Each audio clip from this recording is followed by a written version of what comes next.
Isabella once told her billionaire husband Richard, "If you lose everything, I'll walk away." He thought she was joking, but her words burned into his memory like fire on dry wood. They had been sitting in the garden of their mansion, champagne glasses sparkling in the evening sun, when she said it so casually, as if love itself had an expiry date. He laughed then, dismissing it as a passing remark, but in his heart, the seed of doubt had already been planted.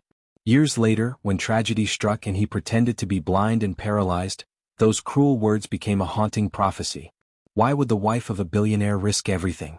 How could she betray a man who gave her the world? And what secrets was she hiding inside the very mansion he built for her? To the world, Isabella Cole was the perfect wife. Newspapers praised her loyalty, magazines called her the angel of the Cole empire, and the public adored her as a woman who stood faithfully by her husband after his car accident. She smiled at the cameras, held Richard's hand in public, and spoke of love that money could never buy. But behind closed doors, her voice was sharper, her touch colder, and her eyes often wandered where they should not. Richard played the part of the helpless cripple, but the truth was different. His accident had left him wounded, yes, but not blind, not paralyzed. He could walk. He could see. He could fight. But he chose not to.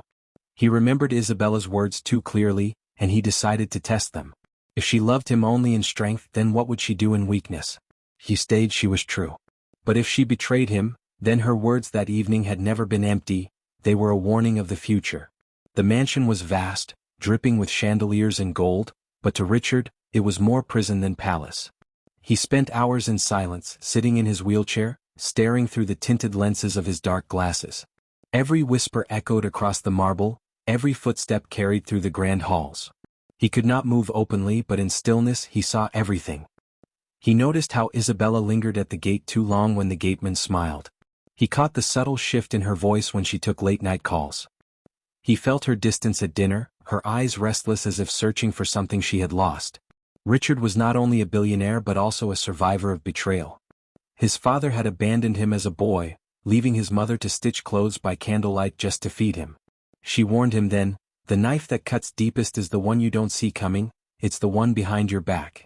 Those words echoed now as he sat motionless, waiting, watching. One night, the prophecy began to unfold.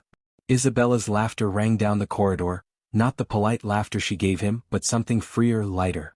A man's voice answered her, low and bold. Richard stilled, heart pounding, but kept his body limp.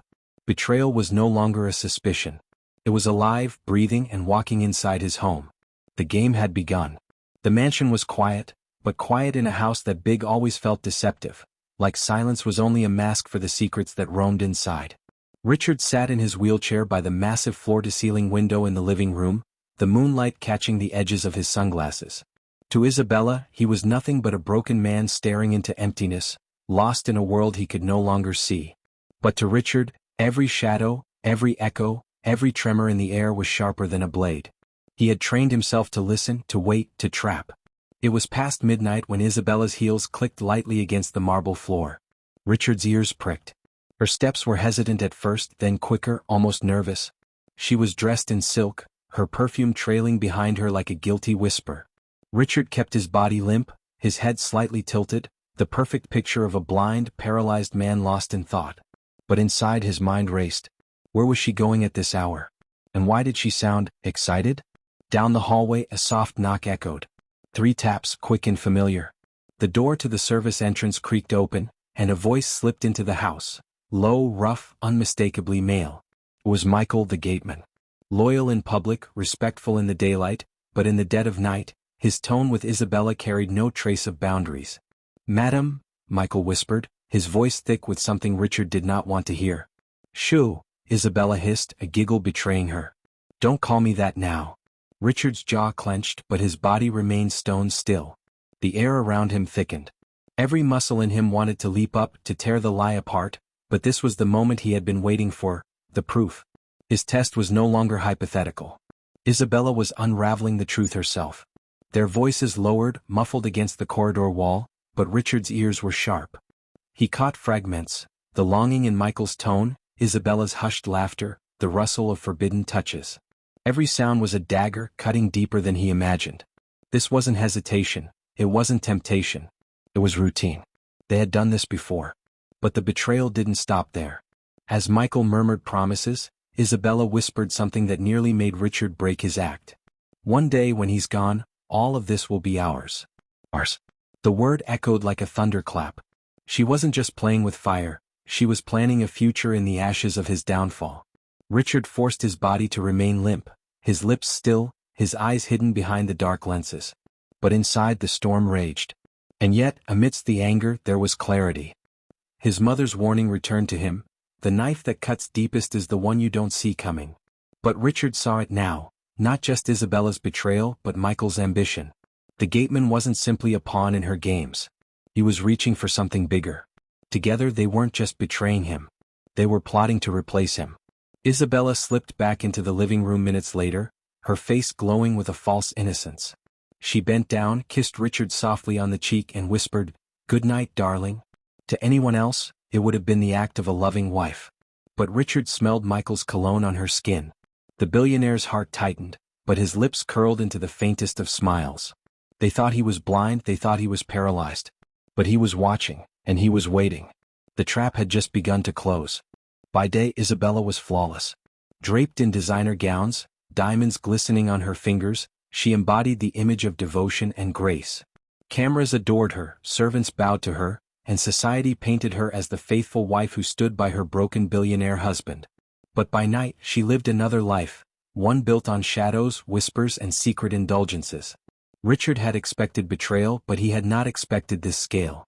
The night with Michael was only the beginning, and what he uncovered next shook even his cold resolve.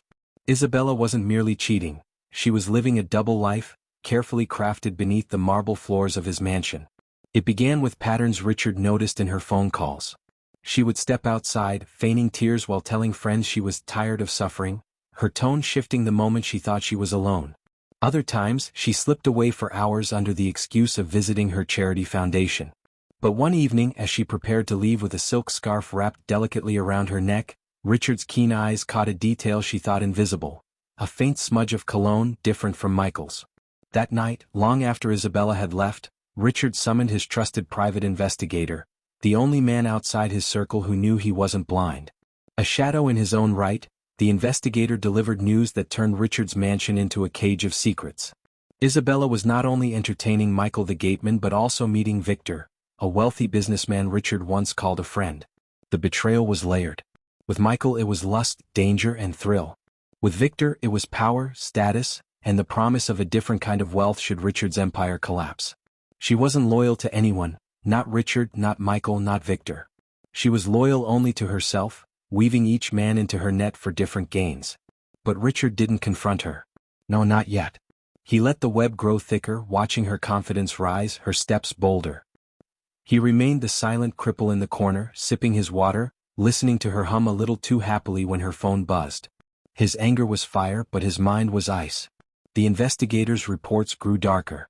There were whispers of Isabella confiding to Victor that Richard was half a man now, and that soon she would convince the board to shift power in the company. With Michael, she teased him with fantasies of running away. With others, faceless, nameless men she met discreetly, she fed her hunger for attention and thrill. Each revelation cut deeper, but Richard's smile grew sharper. He was not the victim here. He was the executioner waiting for the right stage.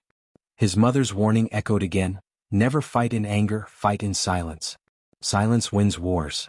One evening, Isabella returned home glowing, her laughter too loud, her perfume too strong.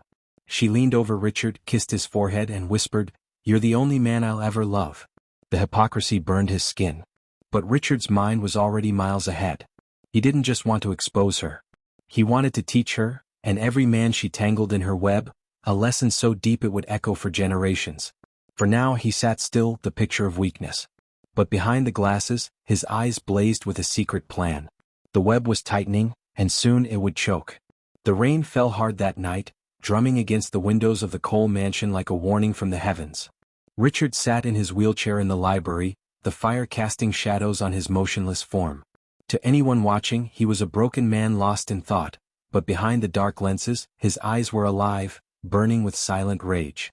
He was waiting. He had learned that betrayal was boldest when it thought no one was watching. At 11 p.m. the door creaked open. Isabella entered, her phone pressed tightly to her ear, her voice hushed but sharp. She didn't notice Richard, or perhaps she didn't care. To her, he was as harmless as the furniture, just another object in the room. "Victor, listen," she said, pacing near the fireplace. "He won't last. The doctors say he's deteriorating. Yes, soon. The board will be ready when I give the word." Richard's hands twitched against the arms of his chair. She was lying again. His doctors had given him a clean bill of health, but Isabella was painting him as a dying man, an empire without its king. Victor's voice crackled faintly from the speaker. "And what of the will? His fortune won't just fall into your lap." Isabella's laugh was cold, bitter. "Leave that to me. He's blind, paralyzed, barely alive. He signs whatever I put in front of him.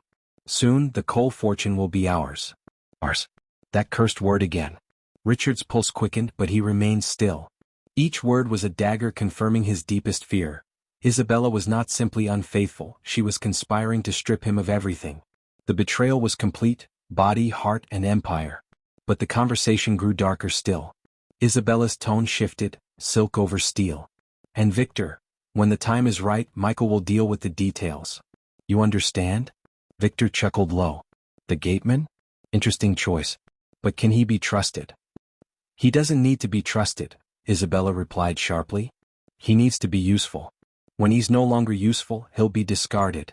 The words hung in the air like smoke. Richard's stomach twisted. It wasn't just betrayal anymore. It was murder. They were plotting his death. For a moment, the weight of it all threatened to crush him. His wife, his so-called friend, even the Gateman he had given a chance at life, all tangled in a conspiracy to erase him. But then something shifted. His grief hardened into resolve. He would not confront them yet. That would be too easy. He would let them think they were winning, let them dig their graves deeper. His silence was his weapon, and when the trap finally snapped, it would not only expose them, it would destroy them. Isabella ended the call with a sigh, poured herself a glass of wine, and glanced lazily toward Richard. "Still awake?" she asked sweetly, her mask slipping back into place. "Don't worry, darling. I'll always take care of you." Richard didn't move, didn't blink. But behind his glasses, his eyes burned with a single thought: you'll never see it coming. The breaking point had arrived. And now the endgame was in motion. Morning sunlight spilled across the grand dining hall, glinting off the crystal chandeliers and polished silverware. Richard sat at the long oak table, motionless as always, his wheelchair tucked neatly beneath him.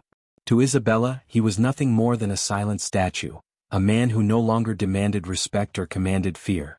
She entered late, her silk robe loosely tied, a faint smudge of lipstick still staining her lips from the night before. She didn't bother to hide it. Not anymore. For months, Isabella had played the role of the loving wife with careful precision. But now her arrogance was showing. She believed she was untouchable. "Richard," she said, her voice carrying a mock sweetness as she poured herself a glass of juice. "I hope you don't mind, but I'll be out most of today. Charity work, you know." Richard didn't respond. His lips were set in the faintest smile, his stillness deliberate. Isabella smirked. "I sometimes wonder if you even understand what's happening around you.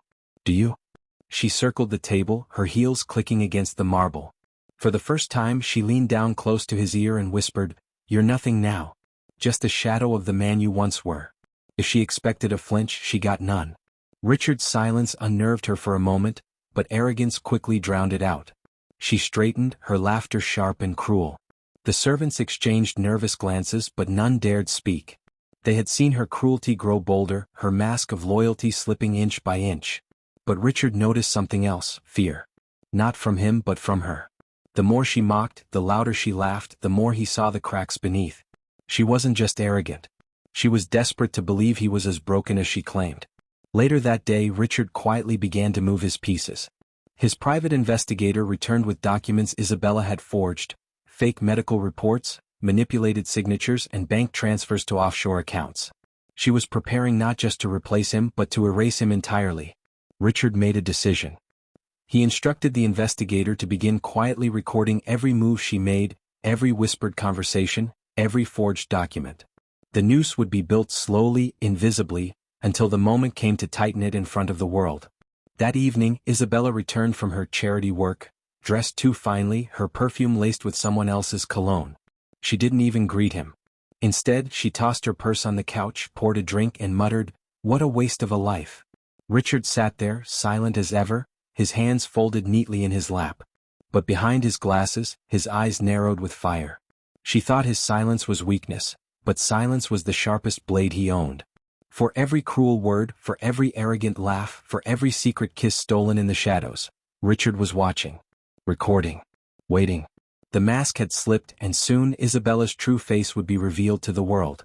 Storms never arrive quietly, and neither did Isabella's web of lies. For months she had balanced her lovers like a skilled juggler, each man believing he was the only one who truly mattered. But lies are fragile things, and in the Cole mansion cracks had begun to show. Michael, the gateman, had grown restless. What began as stolen kisses in the shadows had evolved into burning obsession. He wanted more time, more promises, more of Isabella for himself. He had tasted the forbidden fruit, and now patience was a language he no longer understood. Victor, on the other hand, was a man of calculation. Wealthy, powerful, and cunning, he didn't care for Isabella's affection as much as he did for Richard's empire. To him, Isabella was a means to an end. But Michael's growing boldness threatened everything. Richard learned of this storm long before the thunder broke. His investigator had planted discreet audio devices in Isabella's private lounge, the one room she believed was hers alone. And so, Richard sat one evening in the library, his headphones hidden beneath a velvet throw, listening to Isabella's world collapse around her. "Victor doesn't care about you the way I do." Michael's voice thundered through the recording. "You promised me, Isabella. You said we'd be together. Why are you still meeting him?" Isabella's laughter followed, sharp as shattered glass. "And what would you give me, Michael?" "Well, passion. I can find that anywhere. Victor offers power. You're just a piece of the puzzle, nothing more." The silence that followed was heavy, then broken by Michael's voice, low, dangerous. "One day you'll regret treating me like this." Richard pressed pause, his pulse steady but his mind racing. He had seen this pattern before, in business, in politics, in betrayal. Alliances built on selfish desire always crumbled. And when they did, they destroyed everyone in their path. But Isabella was blind to this truth. That night, she returned to Richard's side, draping herself in false tenderness, pressing her lips lightly against his cheek as if she were the picture of devotion. Her lies were seamless, her smile radiant, but Richard had heard the storm brewing. The next day cracks widened. Michael lingered too long at the gates, his eyes burning with anger when Victor's black sedan rolled past him into the mansion. Servants whispered of shouting behind closed doors, of Isabella's voice trembling with fury, of Michael threatening to end things once and for all. Richard didn't intervene. Not yet. He wanted the fire to spread, to consume everything Isabella had built. The greater the storm, the more devastating the ruin when he revealed the truth. That night, as thunder cracked across the skies, Richard allowed himself a rare moment of grim satisfaction. The storm was no longer gathering. It was here, and Isabella was standing at its center, unaware that the man she believed to be powerless was orchestrating it all. The silence of Richard Cole was no longer weakness. It was thunder waiting for the right moment to strike. The Cole mansion had hosted countless grand dinners, charity galas, and board meetings, but this night carried a different weight. Richard had ordered a small gathering, just a few trusted board members, old friends, and household staff. Isabella assumed it was one of his rare attempts to maintain dignity, to remind the world he was still alive. She was wrong. She swept into the dining hall in a glittering gown, her smile radiant, her mask firmly in place. To the guests, she was the picture of loyalty, the wife who cared for her broken husband with grace. She leaned close to Richard, brushing her lips against his ear as she whispered, "You look handsome tonight, darling. But do try not to embarrass me." Richard remained motionless, his sunglasses hiding the sharp gleam in his eyes. He had been preparing for this moment for weeks. The dinner began with polite conversation, the clinking of silverware against porcelain, the low hum of laughter. Isabella charmed the room, telling exaggerated stories of her tireless work running Richard's charity foundation, slipping in comments that subtly diminished him. "Richard always trusted me with the details," she said sweetly, her hand resting on his shoulder. "He doesn't worry about such complicated matters anymore." The board members nodded, but Richard noticed the flickers of discomfort in their eyes. Some had seen the transfers, the strange decisions Isabella had pushed through in his name. They didn't speak yet, but suspicion was a seed already planted. And then Richard made his move. With a slight tilt of his head, he signaled his investigator, disguised as a server. The man quietly set a tablet on the table beside Richard. With a touch of his hand, Richard accidentally brushed it, triggering the screen. A recording played, Isabella's voice hushed but clear. Victor, listen. He signs whatever I put in front of him. Soon, the coal fortune will be ours. The room froze. Forks clattered, eyes widened, and Isabella's face drained of color. She lunged forward, slamming her hand against the tablet, fumbling for control. That's fake. A deep fake. Technology these days. But her voice trembled, her composure cracking. Richard did not move. He did not speak. His silence was louder than any accusation. The guests stared at Isabella, their admiration curdling into suspicion. Her mask was slipping not by force but by her own unraveling. Michael, who had been lurking near the back of the hall in his uniform, paled at the sound of her voice. Victor's name had been spoken, and his gaze flickered nervously around the room. The cracks in Isabella's web were now visible to everyone. "Darling," she stammered, placing a hand on Richard's arm. "You know I'd never." Richard slowly turned his head, his unreadable gaze hidden behind the dark lenses. He said nothing, but the faint curl of his lips into a smile was enough. The silence stretched. The guests shifted uncomfortably. The whispers began. Isabella had spent years building her perfect image, but in one moment her empire of lies had begun to crumble. And Richard had only just begun. The aftermath of the dinner was poison to Isabella's world. The whispers did not stop with the guests leaving the mansion. They spread like wildfire, carried into boardrooms and private conversations. For the first time, people began to question her loyalty, her truth. But worse still, the men she relied upon, Michael and Victor, began to see her not as a prize, but as a liability. Victor called her first. His voice, once smooth with promises, was now sharp with anger. "Are you insane, Isabella? Letting our voices be recorded? Do you realize the risk you've put me in?" Isabella gripped the phone tightly, her nails digging into her palm. "I didn't know Victor. He's blind, paralyzed." "Then how did he play that recording?" Victor cut her off. His tone was cold now, distrust dripping from every syllable. "You told me he was nothing. But clearly he is not. If this ruins me, Isabella, I'll make sure you go down with me." The line went dead. Isabella stared at the phone, panic twisting her chest. For the first time, the certainty she carried began to falter. But Victor wasn't her only problem. Michael confronted her later that night in the garden, his hands trembling with rage. "You promised me," he spat, his voice low but fierce. "You said we'd run away together. But all I hear is Victor, Victor, Victor. Do you even care about me?" Isabella rolled her eyes, her contempt barely hidden. "You're just the Gateman, Michael. You think I'd throw away all this?" She gestured toward the mansion's glowing lights. "For you?" The words cut deeper than she realized. Michael's fists clenched, his jaw tightening. His obsession with her, once intoxicating, now turned bitter. He saw her clearly for the first time, not as a goddess but as a manipulator who used him like a pawn. Unseen from the balcony above, Richard watched the confrontation unfold. His investigator had positioned cameras perfectly, capturing Isabella's venom and Michael's shattered pride. Every angle, every word was recorded. Another piece of the puzzle slid into place. Michael stormed away, muttering curses, his loyalty broken. Victor had already distanced himself, and now the last thread of Isabella's control was unraveling. She was losing her allies, one by one, each man turning from lover to enemy. That night, Isabella poured herself glass after glass of wine, pacing the grand hall like a caged animal. "They're fools," she whispered to herself. "All of them. I'll fix this. I always fix things." But her voice cracked at the edges, betraying the fear creeping into her bones. Richard sat silently in his wheelchair, watching her unravel. His face gave nothing away, but inside, satisfaction coiled like a serpent. She didn't realize it yet, but she was already defeated. Her allies had abandoned her. Her lies were exposed. And soon her empire would collapse completely. The fall had begun. The mansion's grand hall had never felt so suffocating. The chandeliers sparkled with deceptive beauty, but beneath their glow, truth was about to slice through the air like a blade. Richard sat in his wheelchair at the center of the room, silent, his dark glasses hiding his eyes. Isabella stormed past him, clutching her phone, muttering curses under her breath. She was drunk on wine and panic, unaware that tonight would become the night her entire world crumbled. Then the heavy doors opened.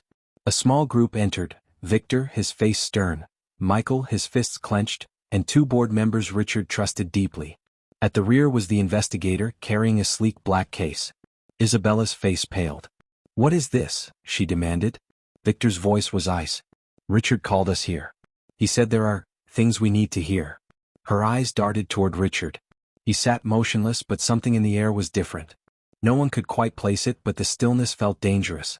The investigator opened the case, pulling out a tablet. A screen lit up, showing crystal-clear footage. Isabella in the garden, dismissing Michael like a disposable toy. Her words echoed through the hall. "You're just the gateman, Michael. You think I'd throw away all this for you?" Michael's face reddened with rage. "You used me," he growled, his voice shaking.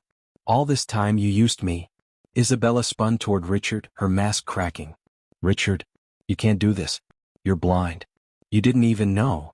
The room went dead silent. Richard's hands, long thought lifeless, began to move. Slowly, deliberately, he reached up and removed his dark glasses. His eyes locked on Isabella, sharp and unflinching. Gasps filled the hall. Victor stumbled back. Michael froze. Isabella's knees nearly buckled. Richard's voice was calm, steady, but every word hit like a hammer. "You think blindness makes a man weak? You think paralysis means helplessness? No, Isabella. It means patience. It means listening. It means watching in ways you never understood." He rose. For the first time in months, Richard stood tall, his body strong and unyielding. The board members stared in shock. The investigator smiled faintly. He had known all along. Isabella staggered backward, her eyes wide with disbelief. You were never blind?" Richard stepped closer, his voice cutting through the tension. "I wanted to know the truth.